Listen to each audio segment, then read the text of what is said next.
I'm BB Davis. Thank you so much for locking in with me here at 1021 Magazine on our official social media, YouTube. This was Decision Tuesday, June the 9th, 2026. And for all who exercise their right to vote, be very proud of yourself. Give yourself a round of applause. As a matter of fact, we will do the same. All right, so settle in here, everybody. Settle in. And again, thank you so much for locking in. I'm BB Davis, publisher and founder of 1021 Magazine, first person in the entire world to create a full-feature digital lifestyle magazine. You're here at our social media platform right here on YouTube. And yes, this was Tuesday, Decision Day for the primaries.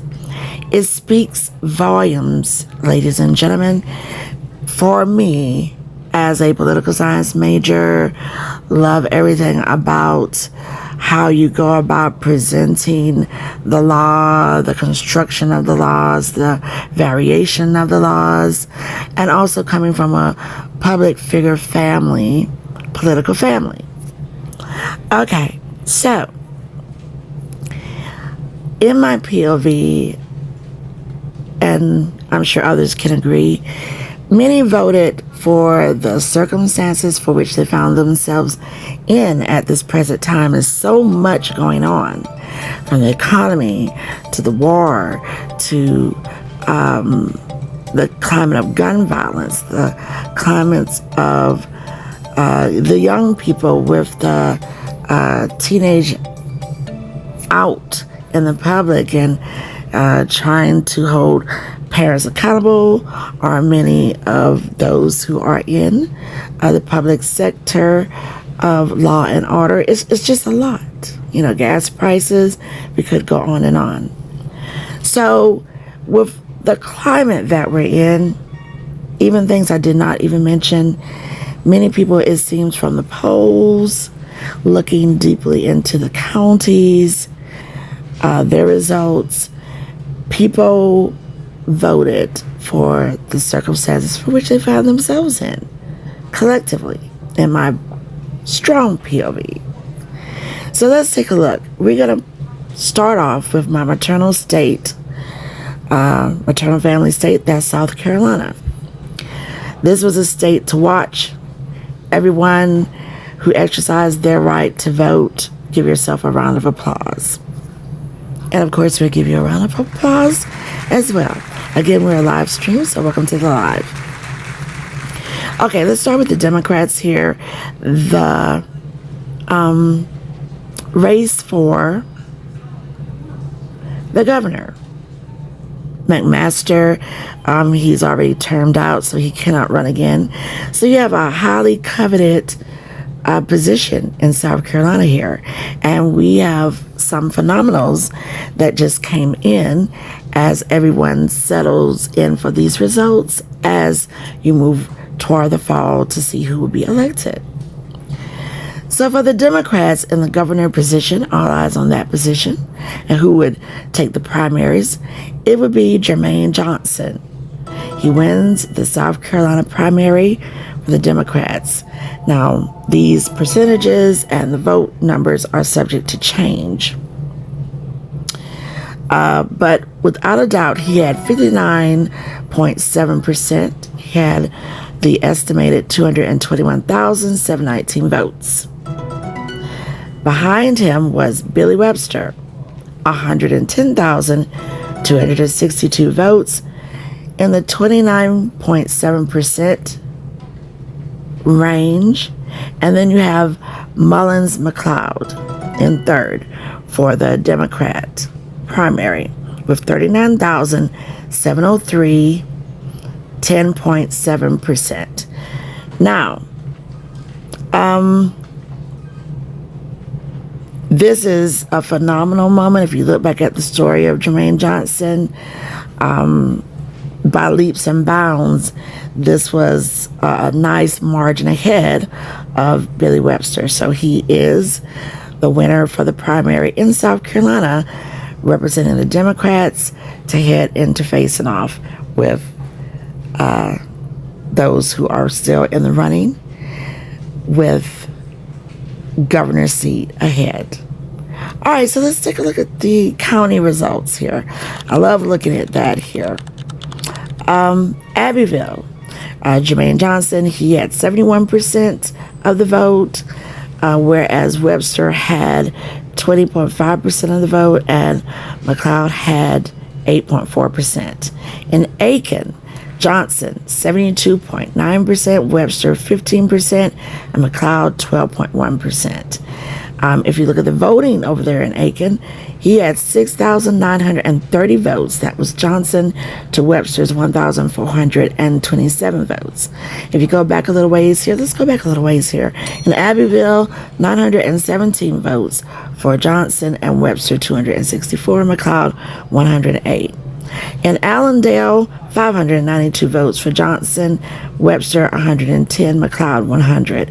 Anderson County, Johnson 4,903 to Webster's 2,077, and McLeod's 681.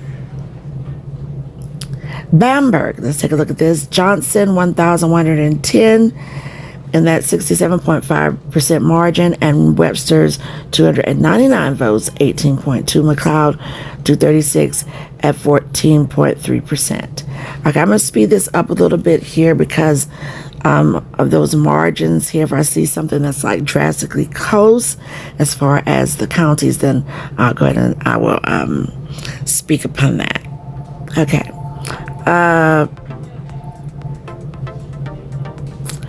Barnwell, again, Johnson 1,208 votes, Webster 222, McLeod 153. Over in Beaufort, the Low Country Sea Islands, Johnson had an impressive 8,178 votes to Webster's 3,150, and this was where McLeod kind of shined right there in Beaufort with 2,471 votes. So that was something to look at right there. In Berkeley County, Johnson 10,238 votes to Webster's 4,081, with a respectable McLeod not too far off, still hit the thousands at 2,006 votes. In Calhoun County, this was pretty tight here between Webster and Johnson. Johnson had 875 votes to Webster's 617, and McLeod had 103. In Charleston, big significance here was Johnson at 19,931 votes to Webster's 11,814 votes, and McLeod 4,721 votes. Cherokee County, 791 for Johnson, Webster 352, McLeod 107. Chester County, 1,928. That's the upper part of South Carolina there, as you would go on into like Rock Hill, York County, that kind of positioning. And Webster would be 355, McLeod 242. Chesterfield, sitting right off to the middle, going more toward the east. Johnson had 1,365 votes to McLeod's 414, and Webster actually took the third spot in Chesterfield with 387. So that was a turn there to look at.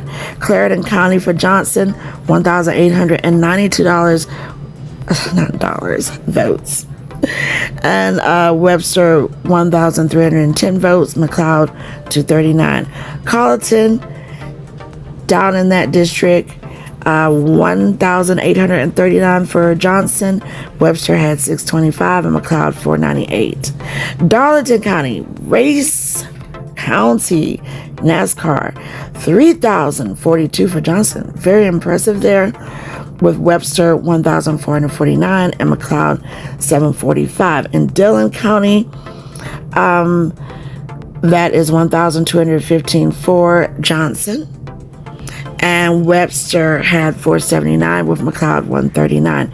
Dorchester County, shining really good still. Johnson 7,380 with Webster sitting there past the threshold of 1,000, 2,578 with McLeod 1,353.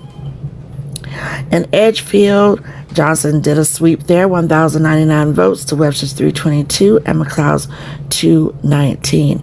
Fairfield, this was Johnson 1,980 to Webster's 1,424 and McLeod's 475.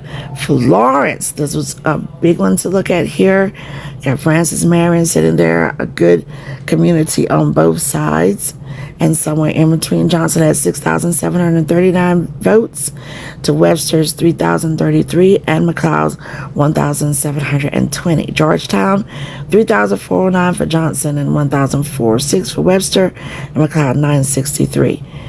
In Greenville, Johnson, we're going to focus right now between Johnson and Webster, and then we'll bring McLeod in if it does what we call a shift. In Greenville, 19,041 for Johnson, 10,512 for Webster. Greenwood, 2,738 for Johnson, 770 for Webster. Hampton, take a look at that, 1,796 to Webster's 566.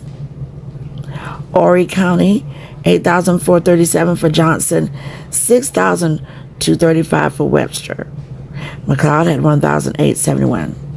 Jasper, Johnson cleared at 2,394 votes. Webster, 535. Kershaw County, 3,164 for Johnson, 1,811 for Webster. Lancaster, 3,539 for Johnson, 1,037 for Webster. Lawrence County, 2,044 for Johnson, Webster 755. Lee County, 1,267 votes for Johnson, Webster 761. Lexington County, 9,705 for Johnson, 5,737 for Webster, and McLeod did 1,254 in Lexington County. Marion, 1,899 for Johnson, 1,091 for Webster. Marlborough County, 1,370 for Johnson, and for Webster, 597. McCormick, now this one, nobody went over the 1,000 threshold. Of course, you know the size of McCormick. And then just take into consideration maybe those who just did not exercise the right to vote. You had Johnson 767, Webster 173, and McLeod 97 votes. Newberry 1,251 for Johnson, clearing Webster would be 762. Oconee 1,665 for Johnson and Webster 1,024. In Orangeburg, 5,589 votes for Webster. Webster took Orangeburg. Johnson just trailed at 5,206. Interesting. Pickens, Johnson, 2,431 votes. Webster, 1,249. Richland, a whopping 34,394 votes to Webster's 19,965. Saluda, nobody crossed the 1,000 threshold, so Johnson would obtain 579 votes to Webster's 295 and McLeod's 63. Spartanburg, nice gap there by Johnson, 9,493 votes to Webster's 5,082 votes. Sumter, South Carolina, strong base there of voters. Johnson would clear 5,596 votes to Webster's 3,912 votes, and McLeod, respectively, he had 1,008 votes. In Union County, Johnson, 1,027 to Webster's 334. Williamsburg, Johnson, 2,832 votes to McLeod's 1,303. This is where that shift is, where McLeod, mostly in these counties, are trailing in third, but he was able to come into second in Williamsburg with Webster at 976. In York County, swept Johnson, 11,523 votes. Webster, 2,713 with McLeod, 1,798. So, what does this kind of tell us, everybody? Well, to come according is exactly what Johnson is going to do. And when he spoke about let's celebrate ourselves, let's celebrate this moment, and then get back to hitting those grassroots and everything like that to try and have those votes obtained by those who did not vote for him in these different counties, and see what he can do to sway those numbers as he will go into elections upcoming to face off with other challengers. So it was very interesting to see this phenomenal voting, a phenomenal win, and just go from there. We'll talk a lot more about Jermaine Johnson, who wins the South Carolina primary. But yes, he is the candidate, and he won. Again, total numbers for him was 221,719 at 59.7%. Billy Webster, 110,262 at 29.7%. And Mullins McLeod at 39,703, 10.7. Now there are still going to be some votes that will be coming in, and just stick right here with us as we go through not only South Carolina but other voting. So it's the Evening with 1021 Magazine. Thank you so much for locking in, and more to come.